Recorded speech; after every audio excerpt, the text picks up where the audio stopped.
নমস্কার, শুভ দুপুর বন্ধুরা। তো আজকে ঝিঙে পোস্ত রান্না করব, তাই ভাবলাম বন্ধুদের সাথে শেয়ার করি। অল্প একটু আলু দিয়েছি, তাহলে বেশ মাখো মাখো ব্যাপারটা আসে। আর ঝিঙে দিয়েছি অনেকটা পরিমাণে, এবার লাল করে ভেজে নিয়েছি, এখনও নুন দিইনি। নুন দিলে জল ছেড়ে যাবে। আর এই দেখো পোস্তটা আমি শিলে বেটে নিয়েছি। আমি শিলে বাটা রান্নাই বেশি পছন্দ করি, আর তাই রান্না করি রোজ শিলে বেটেই। তো দেখো লাল লাল হয়ে এসছে। এবার আমি এর মধ্যে নুন দিয়ে একটু নেড়ে চেড়ে জলটা দিয়ে দেবো।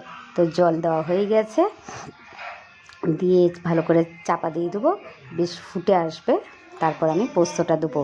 তো এইভাবেই আমি ঝিঙে পোস্ত রান্না করি। আর এই গরম ভাতে ঝিঙে পোস্ত আর বিউলির ডাল, এই হচ্ছে আজকে আমার রেসিপি।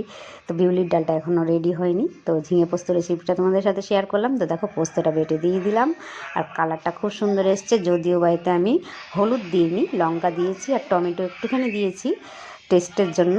তো আমার ঝিঙে আলু পোস্ত রেডি, তোমাদেরকে দেখাচ্ছি লুকটা।